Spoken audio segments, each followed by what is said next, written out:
우리 성가대 찬양 감사합니다. 우리 노래처럼 행복하세요? 예. 우리 동양문화권은 행복이라는 말을 그렇게 많이 강조를 하네요. 그래서 그 부모님들이 어른들이 그래요. 성공하라 그렇게 이야기합니다. 성공하라. 근데 성공이라는 게 경쟁에서 이기는 거거든요. 그래서 1등하라, 공부 잘하라, 진급해야 된다. 남을 짓누르고 올라가는 겁니다. 사실은 삶에 행복이 없어요. 그 성공에. 그런데 서양 문화는 자녀들한테 부모님이 그래요. 행복하라, 행복하라. 그것은 가치 있는 인생을 살고 보람 있는 삶을 살아라. 그건 경쟁이 아니거든요. 내가 하는 일이 보람이 있고 가치가 있어야 되고. 근데 목회자인 저도 그랬던 것 같아요. 초기에는 나도 성공한 목회자가 돼야겠다. 우리 동기들 중에서 제일 잘하는 건 아니고 그래도 잘하는 목회자가 되겠다. 그런 마음이 참 강했던 것 같아요. 보면은. 근데 시간이 흘러가면서 이런 생각이 들어요. 과연 내가 행복한가? 행복한 목회를 하고 있는가? 그리고 나이가 좀 들었다는 생각이 우리 아이니를 보면서 느껴요. 얘는 참 이 경쟁 사회 속에서 어떻게 살아갈 것인가? 아마 우리 애들은 그런 것 같아요. 딸하고 사이는요.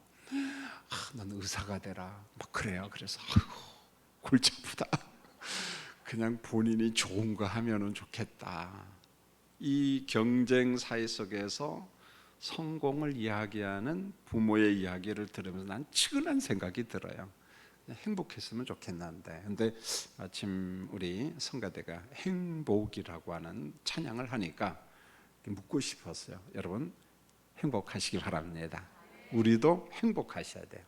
그래서 우리 삶에 가치가 있고 보람이 있을 때 그건 지나치게 경쟁할 필요 없거든요. 보면은 그게 바로 행복이죠. 보면은 오늘 귀한 노래를 불러서 조금 이야기를 했습니다. 오늘은 히스기야 세 번째 설교인데요. 히스기야가 유월절을 회복합니다. 그런데 본래 유월절은 1월 14일인데 그건 회복을 못하고요. 왜냐하면 성전 정화도 해야 되고 여러 가지 미비점이 많아서 2월 14일 날 유월절을 지킵니다. 그런데 유월절과 무교절을 지키는데 백성들이 막 너무 좋아하는 거예요. 그래서 우리 7일 동안 무교절을 더 지키자. 결국은 유월절 하루 무교절 7일 이렇게 붙어서 8일인데 8일만 지키면 되잖아요. 그런데 이 사람들은 2월 14일 날 유월절 하루 무교절을 14일 자그마치 15일 동안 절기를 지켜요. 굉장히 은혜를 많이 받죠. 그리고 난 다음에 이 사람들이 각자의 성읍으로 돌아갑니다. 그리고 1절 말씀에 보면은 이런 말이 나와요. 이 모든 일이 끝남에, 이 말은 2월 달에 지키는 유월절이 끝남에 거기에 참석했던 사람들이 이스라엘 무리가 나가서, 그러니까 어떤 자기들 고향, 자기들이 살고 있는 성읍으로 가서 이런 말입니다. 성읍으로 돌아가서 뭘 하냐? 주상을 깨트리며 아세라 목상을 찍으며 유다와 베냐민과 에브라임과 므낫세 온 땅에서 산당과 단을 제하여 없애고 이런 말이 나옵니다. 그러니까 이 성읍에서 유월절을 지키면서 은혜를 받고 그걸로 끝난 게 아니라 그 은혜를 고스란히 가지고 자기들 고향으로 가요. 성읍으로 갑니다. 그리고 하나님이 가장 싫어하는 우상을 철거하기 시작했다는 거예요. 여러분 여기서 주상은 말 그대로 바알 신상이잖아요. 보면은 바알이라는 말은 로드 개념이거든요. 대문자 로드가 아니고 소문자 로드, 주 그런 말입니다. 그래서 석상으로 돌로 만들었는데 어떤 그 겨울비와 폭풍우를 주관하는 그런 신이죠. 말 그대로 풍요의 신입니다. 남성신이에요. 남성신. 그다음에 이제 아세라는 나무로 만든 목상인데 이런 가나안 신화에 보면 신들이 굉장히 많아요. 그래서 이 모든 신들의 어머니다. 그래서 풍요와 다산의 신이죠. 보면은 그래서 이러한 바알 신이나 아세라 신, 이 우상, 석상, 목상을 다 제거합니다. 근데 우리가 이제 성경을 공부하다 보면은 목사님 그것은 구약시대 때 옛날에 있었던 것 아닌가요? 여러분 그렇지가 않아요. 여전히 지금도 우리의 주가 뭐냐? 바알 우상이고 아세라 우상입니다. 돈신이에요. 풍요의 신입니다. 여러분 여기에서 우리가 한 번도 벗어난 적이 없어요. 여전히 오늘 우리 시대에 우리에게 추구하는 거 뭐냐? 바알 우상을 섬겨라, 아세라 우상을 섬겨라, 부자가 되라, 돈 벌어라, 이거예요 보면은. 그래서 우리 안에 이렇게 살며시 들어오는 이런 바알 우상, 아세라 우상을 우리가 성령 안에서 날마다 거두어내는 그런 작업을 해야 됩니다. 할렐루야. 여러분 열왕기서는 말 그대로 역사서고 역대기도 분명히 역사서입니다. 그런데 관점이 전혀 달라요. 자, 제가 무슨 이야기를 하고자 하면은 열왕기서 말씀을 보면은 개혁의 주체가 누구냐? 히스기야 왕이다, 그렇게 봐요. 그런데 역대기에서는 히스기야 왕을 어떤 관점에서 보냐면은 히스기야 왕은 개혁을 시작한 사람이고 개혁을 확산시킨 사람, 그리고 매듭을 지은 사람들은 누구냐? 백성으로 보는 겁니다. 그러니까 역대기서 열왕기에서는 히스기야 왕을 부각하고, 그 다음에 역대기서에서는 히스기야 왕과 더불어서 백성들이 개혁의 완성자로서 확산시킨 사람들이다, 백성들의 공로를 인정을 하는 겁니다. 그래서 1절 말씀을 다시 보면 은혜 받은 이스라엘 무리, 그런 표현이 나와요. 은혜 받은 이스라엘 무리, 백성들이 유월절을 지키고 은혜를 회복하고 난 다음에 고향으로 돌아갔더라, 그리고 개혁을 완성했다더라. 그런 관점에서 역대기 저자가 말씀을 하고 있습니다. 여러분 히스기야 왕은 개혁의 완성을 위해서 정말 지혜로운 사람인데 백성들을 통원하는 거예요. 보면은 이게 참 잘하는 겁니다. 백성들을 총동원하는데 역대하 29장 4절에 보면은 제사장들과 레위 사람들은 동편 광장에 모으고, 그런 말이 나와요. 동편 광장에 모아서 일종의 다짐을 하는 거죠. 우리가 성전을 갖다가 좀 정화하자, 정결 작업을 하자, 좀 깨끗하게 하자, 그런 이야기를 합니다. 그 다음에 역대하 30장 6절에 보면은 이런 말씀이 나와요. 보발꾼들이 왕과 방백들의 편지를 받아가지고 이스라엘과 유다에 두루 다니며 전하니 하나님께로 돌아오라. 자, 우리 유월절을 지킵시다, 이런 거죠. 자, 이때 보발꾼들이 헌신을 합니다. 특사 역할을 감당을 하죠. 그 다음에 북쪽 사람들이 오고, 역대하 30장 11절, 역대하 30장 12절에 보면 남쪽 사람들이 돌아오고, 전부 다 백성과 관련된 거예요. 무리들이 돌아오고, 백성들이 돌아오고, 역대하 30장 13절에 보면은 예루살렘에 많이 모이니 힘이 큰 모임이라. 그래서 지난주 공부를 했어요. 이때 큰 모임을 총회, 카할, 그렇게 부른다고. 이것을 신약 성경에서는 에클레시아, 교회로 이야기한다는 거죠. 그래서 큰 모임, 총회, 백성들이 많이 모여서 절기를 지켰다. 오늘 역대기 기자가 이야기를 합니다. 자, 성읍에 있는 우상들을 멸한 다음에 제가 반복되는 이야기를 합니다. 이스라엘 모든 자손이 각각 그 본성 기업으로 돌아갔다, 이런 말이 나와요. 자기 기업으로 돌아갔다. 여러분 이게 굉장히 중요한 말씀이에요. 자, 히스기야 왕의 개혁은 왕궁에서 시작이 돼요. 성전에서 시작이 됩니다. 수도인 예루살렘에서 시작이 됩니다. 자, 여기서 유월절을 지키고 사람들이 은혜를 몽땅 받았어요. 은혜를 너무너무 넘치게 받았습니다. 그리고 난 다음에 여기가 좋사오니 그게 아니라는 거예요. 이 사람들이 받은 바 은혜를 가지고 유다 각 성읍 돌아갑니다. 그리고 자기 동네를 개혁하는 거예요. 자, 이런 논리입니다. 시골 구석구석으로 돌아가서 개혁을 완성시켰다, 그런 말입니다. 내가 성전에서 은혜 받고 성읍에서 은혜를 받고 왕궁에서 은혜 받고 여기서 끝나는 것이 아니라 그 받은 바 은혜를 가지고 개혁의 정신을 가지고 고향으로 돌아가서 개혁을 완성시켰다, 그런 말이에요. 너무 중요한 말이잖아요. 자, 이렇게 적용하면 될 것 같아요. 우리가 성전에서 은혜를 받아라, 그리고 은혜 받은 능력을 가지고 흩어져라. 어디로? 세상으로.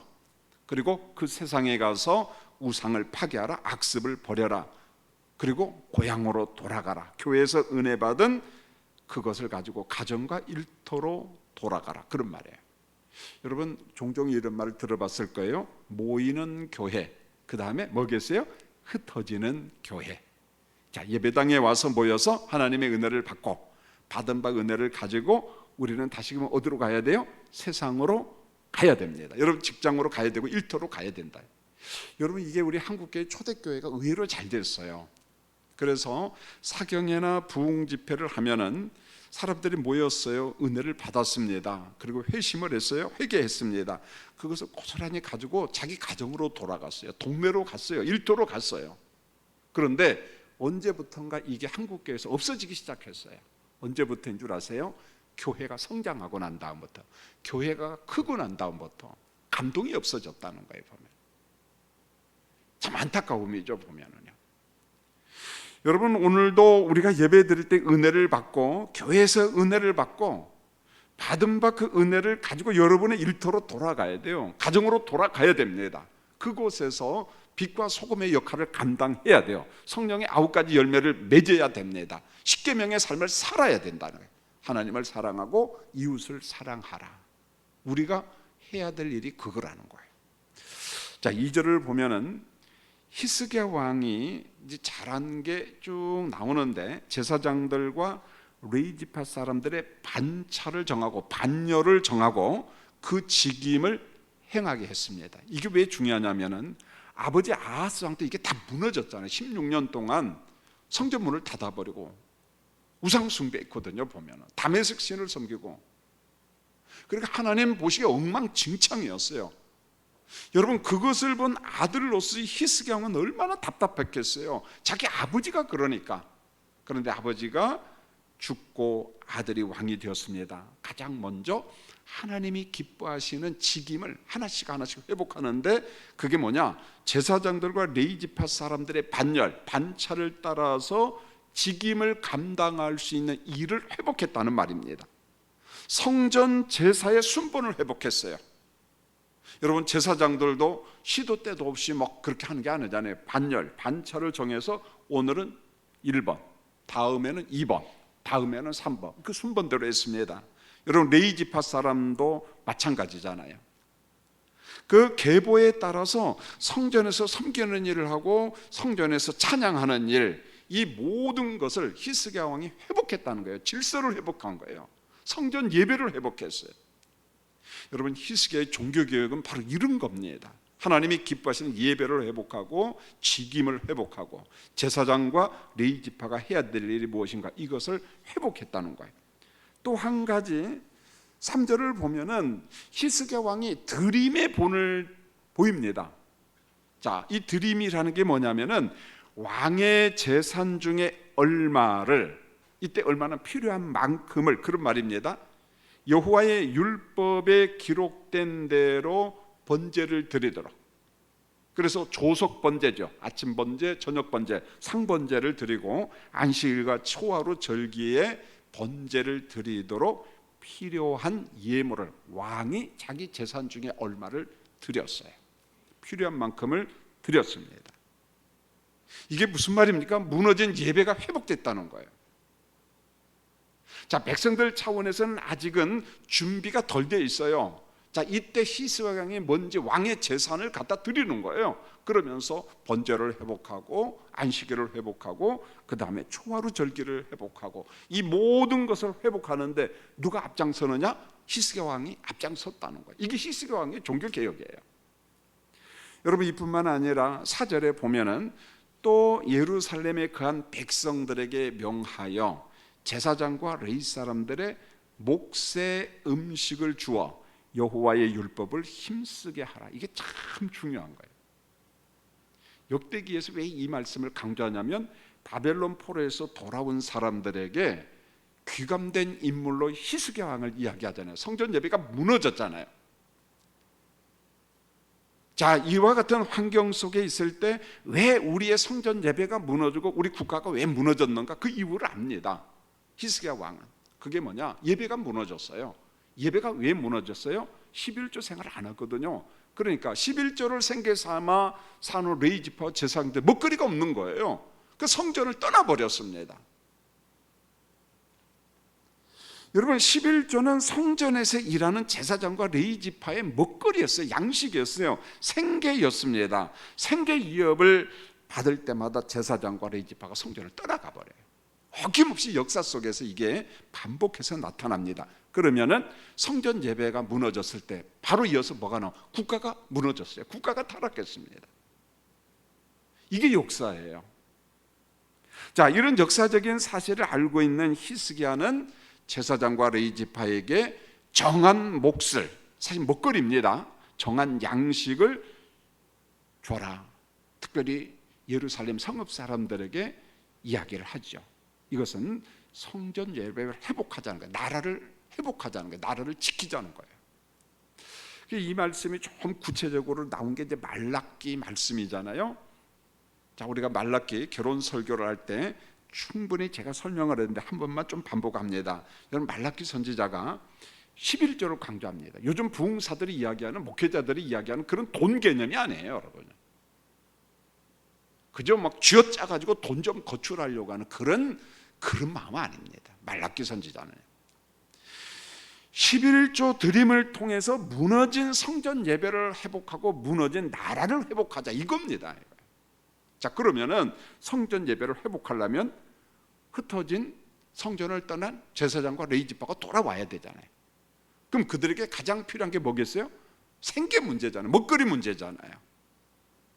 그래서 11조를 통해서 제사장들과 레위 지파 사람들이 양식을 확보할 수 있도록, 그리고 예배를 회복하자. 번제를 드리고 화목제, 속죄제, 속건제 드릴 수 있도록 하자.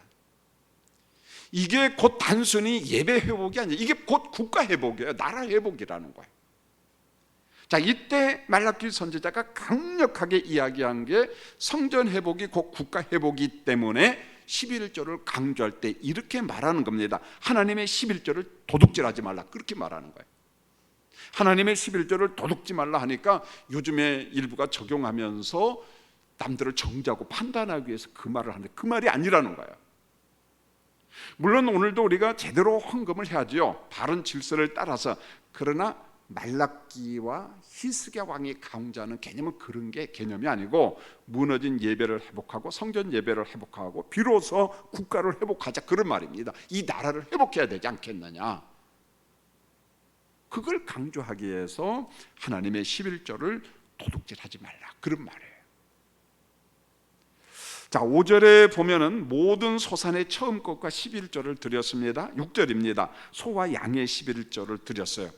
그렇게 드린 순종의 결과 10절에 보면은요, 레위 지파와 제사장들이 만족하게 먹었다, 이렇게 나와요. 만족하게 먹었다. 그러면서 이 만족의 결과를 이렇게 말합니다. 이는 여호와께서 그 백성에게 복을 주셨습니다. 족하게 주시는 하나님, 오늘 그걸 강조합니다.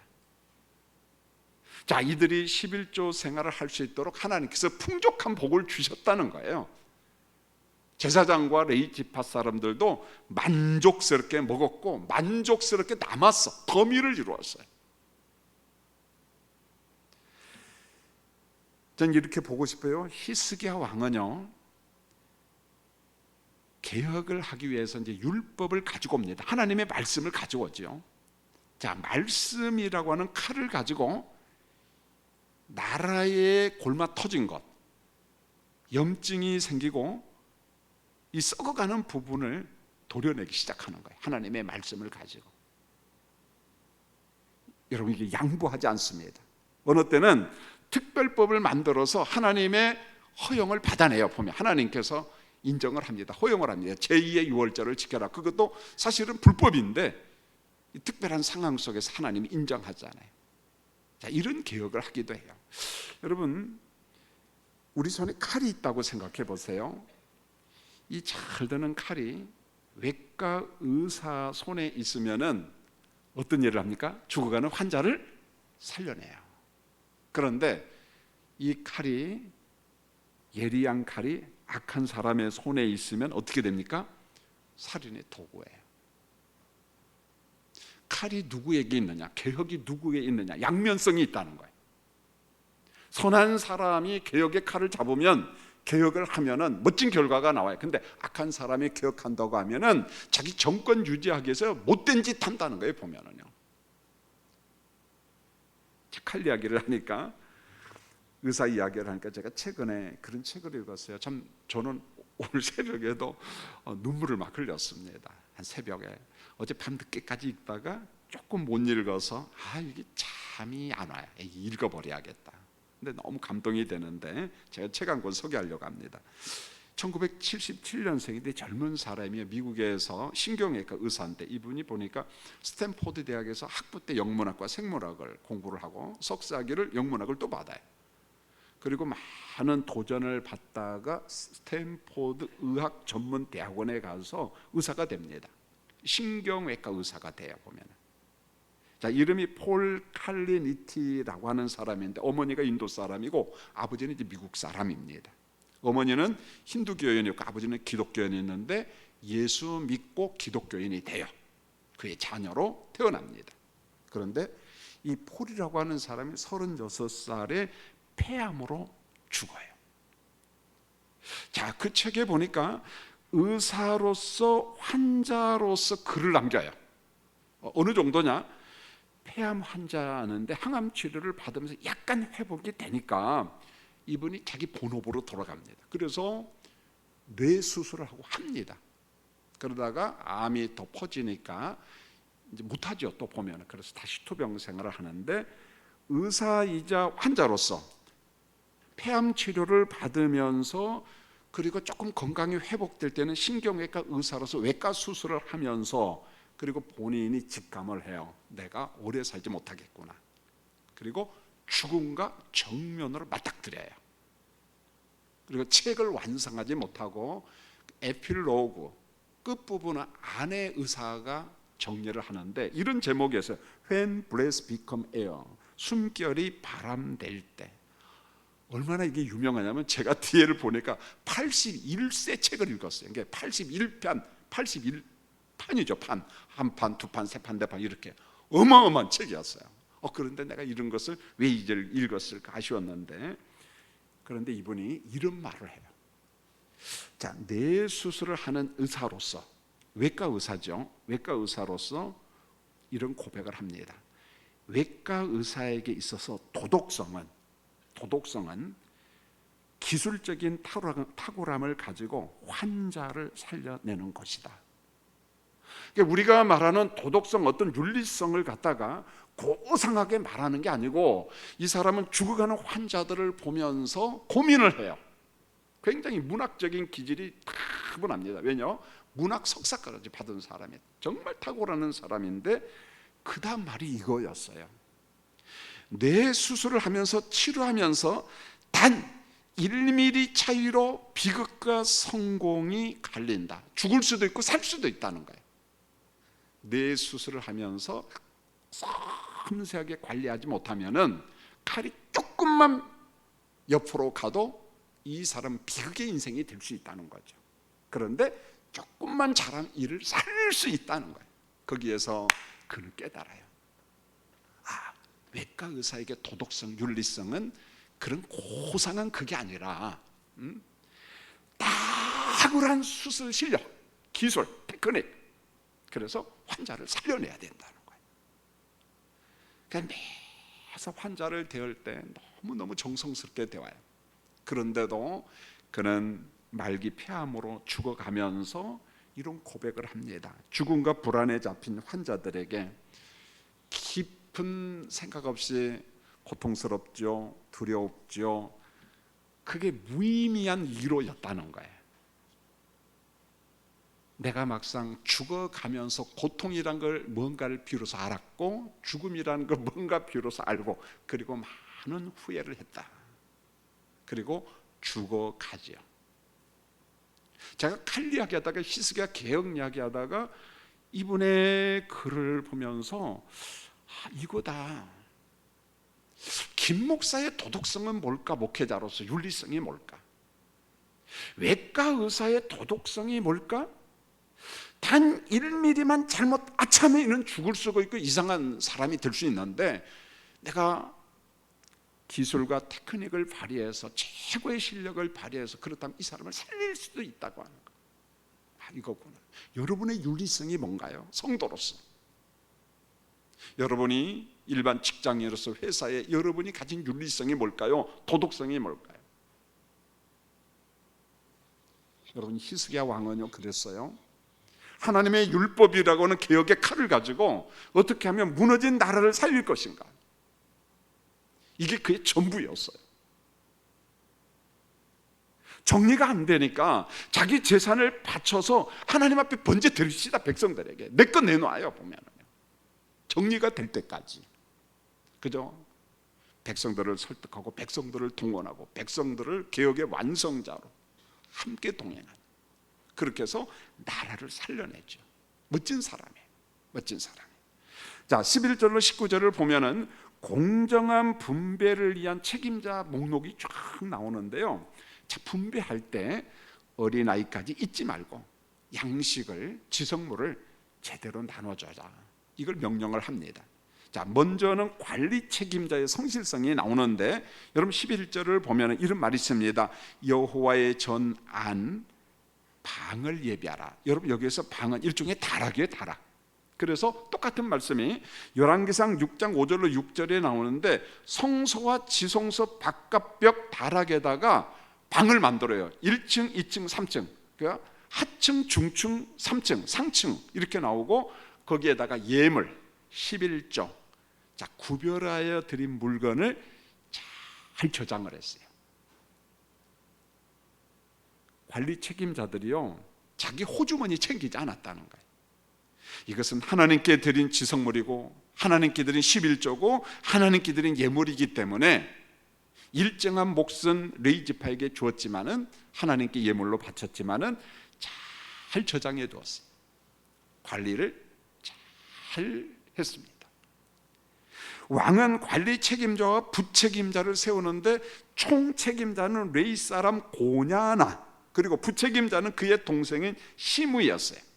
그래서 총책임자, 부책임자, 그리고 감독관이 있었는데, 12절로 13절에 이런 말씀이 나와요. 자, 성도님들 12절 같이 한번 읽어볼까요? 시작. 성심으로 그 예물과 11조와 구별한 물건들을 갖다 두고 레위 사람 고냐나가 그 일의 책임자가 되고 그 아우 시므이는 부책임자가 되며. 자, 여기서 핵심이 뭐냐면은 성심으로. 한번 따라할까요? 성심으로. 무슨 말인지 아시죠?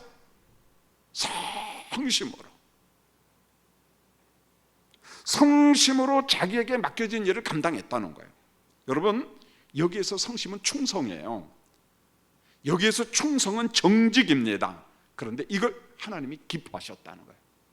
히스기야 종교개혁이 성공할 수 있었던 것은 이런 사람이 모였다는 거예요. 성심으로, 충성스럽게, 정직하게 자기에게 맡겨진 일을 기가 막히게 잘했다는 거예요. 이게 종교개혁이에요.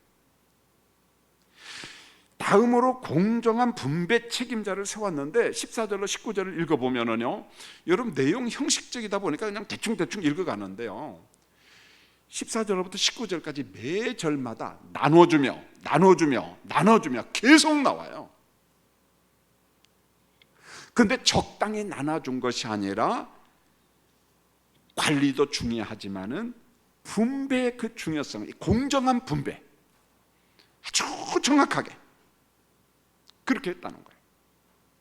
우리가 종종 이런 말을 들어요. 분배정의, 분배윤리, 이런 말을 듣습니다. 여러분, 후진국이 왜 후진국을 하세요? 어렵잖아요.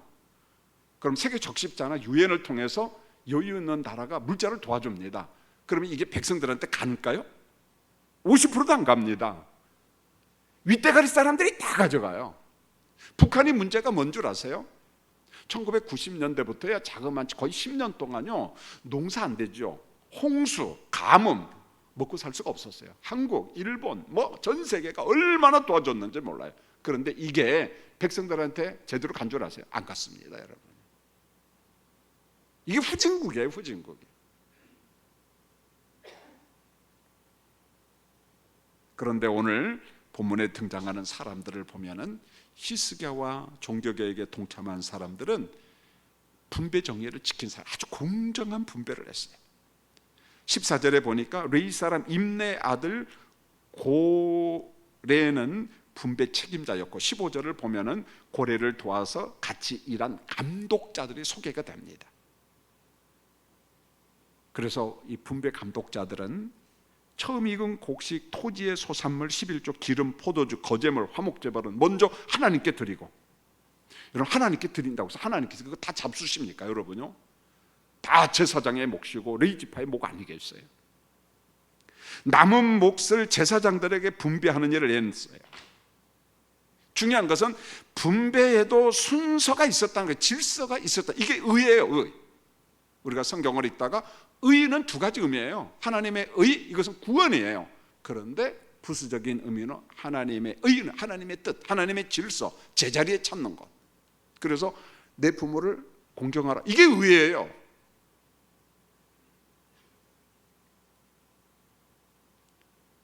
여러분 히스기야 왕이 종교개혁을 성공할 수 있었던 것은 혼자만의 개혁이 아니라 백성들이 동참해 준 거예요. 분배 책임자들, 레위지파 사람들이, 제사장들이, 감독관들이 다 도와주는 거예요. 아름다운 열매가 맺죠. 하나님은 공정한 분배를 명하는데 16절부터 좀 더 구체적으로 나옵니다. 성전에 들어가서 일하는 남자들에게 양식을 줘라. 제대로 줬어요. 17절을 보면은 제사장과 일반 레위지파 사람들 20세 이상부터 그 반열대로 직임을 맡은 사람들에게 성물과 양식을 나눠줘라. 아주 골고루 잘 나눠줬습니다. 18절을 보면은 레위지파 사람들과 제사장 족보에 기록된 사람들 중에 어린아이, 아내, 자녀들에게도 나눠줘라는 거예요. 어린아이, 그의 몫이 있다는 거예요. 어린아이는 저리가 그게 아니라는 거예요. 여러분 고대사에서 어린아이는요 사람 숫자에 안 들어갔잖아요. 예수님의 제자들도 그랬잖아요. 그런데 오늘 이 분배정의, 분배윤리 이걸 보면 어린아이, 아내, 자녀들 구분하지 말고 제대로 나눠줬어요. 19절을 보면은 성읍 가까운 들에서 일하는 아론의 제사장들 말고 성밖, 그러니까 들녘에서 일하는 사람들에게도 몫을 쫙 나눠줬어요. 빠짐없이 골고루 찾아다니면서 다 나눠줬다는 거예요. 여러분 이 말씀을 보면서 이런 생각이 들어요. 사람이 밥만 먹고 살 수 있나요? 여러분 밥만 먹으면 만사 됩니까? 네, 그렇잖아요. 밥만 맛있게 먹으면 좋겠다. 그런데 밥 하루 세 끼 잘 먹으면 그 다음부터 또 다른 생각이 있잖아요. 그래요. 사람은 밥만 먹고 사는 존재가 아니에요. 격려를 먹고 위로를 먹고 사랑이라고 하는 양식을 먹을 때 말 그대로 행복을 느낄 수가 있습니다, 여러분. 그런 의미에 있어서 교회는 그런 역할을 좀 잘했으면 좋겠어요. 누가 무슨 일을 했을 때 결과가 좋든 조금 미흡하든 수고했습니다, 격려하는 우리 교인들이 되었으면 합니다. 지난주에는 우리 시모 집사님들 우리가 예상하는 숫자보다 많이 오지는 않았어요. 친교 모임을 하는데. 그런데 권사님들은 그래도 80명 넘게 와서 음식을 나누며 교제하면서 그게 참 보람이 됐어요. 자, 이렇게 한 목적은 코로나19 때문에 아무래도 회복이 잘 안 돼요. 한 70% 정도 회복되고 아직 30% 회복이 안 되는데 어떻게 해든지 이런 모임을 통해 가지고 예배 회복에 이들이 좀 앞장서면 좋겠다, 그런 마음에 보면은 서로 격려하고 회복을 위해서 서로 좀 다짐하고. 자, 히스기야의 개혁의 공식입니다. 성전 회복이 국가 회복임을 알았어요. 이게 역대기 기자가 강조하는 게 이거예요. 성전 회복이 곧 국가 회복이다.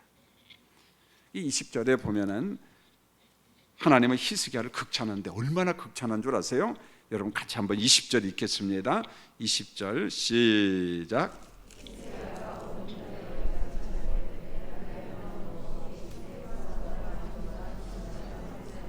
여러분 보세요. 히스기야가 온 주다에 이같이 행하고 그의 하나님 여호와 보시기에 뭐라고 이야기했어요? 선과 정의와 진실함으로 행하였으니.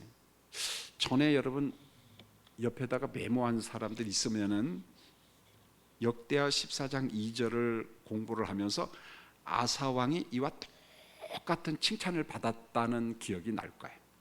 여러분 한번 스크린 보고 읽어볼까요? 시작. 아사가 그의 하나님 여호와 보시기에 선과 정의를 행하여. 이 꼴을 하는 거예요. 여러분 이런 말 듣는 사람이 많지 않습니다. 어느 정도 칭찬을 받지만은 마지막 결론 부분에 가서 히스기야 왕도 아사도 동일한 극찬을 받았는데 하나님 보시기에 선과 정의와 그다음에 진실함이 있었던 사람, 그런 칭찬을 받았어요. 여러분 우리가 인생 살면서 하나님 앞에 성령 안에서 참 선한 사람이다, 정의로운 사람이다, 진실한 사람이다, 이와 같은 극찬을 받는 우리 교인들이 되었으면 합니다. 할렐루야. 예, 남들 너무 의식할 필요 없어요. 그저 내가 하나님 앞에 하나님의 말씀대로 성령의 이끄심을 따라서 그대로 순종할 때, 그대로 충성할 때, 정직하게 살아갈 때 하나님께서 말씀 너 참 잘했다, 하나님이 칭찬합니다. 이제 마지막 21절 같이 읽고 말씀을 맺으려고 합니다. 21절 시작. 그가 행하는 모든 일 곧 하나님의 전에 수종드는 일에나 율법에나 계명에나 그의 하나님을 찾고 한 마음으로 행하여 형통하였더라. 한 마음으로 행하였더니 하나님이 히스기야에게 무슨 복을 줬어요? 형통함의 복을 주셨습니다. 결론은 이거예요. 바벨론 폴에서 돌아온 백성들아, 누구를 본받으라? 히스기야 왕을 본받으라. 이게 오늘 역대기 말씀의 결론입니다. 사랑하는 성도님들, 히스기야 왕을 보면서 물론 약점이 있어요. 부족한 점이 있어요. 그럼에도 불구하고 성경은 종합적으로 평가합니다. 하나님 보시기에 합격이에요. 선하더라, 정의로운 사람이었더라, 진실한 사람이었더라. 그런데 혼자 이것을 종결한 것이 아니라 옆에 있는 백성들, 옆에 있는 제사장, 레위파, 보발군, 여러 사람들과 함께 개혁을 완성해 간다는 거예요. 우리도 그랬으면 좋겠어요. 우리 교인들이 서로 격려하면서 하나님의 교회를 회복하고 하나님의 나라 선교를 잘 감당할 수 있는 우리 석관 중앙교회가 되었으면 합니다.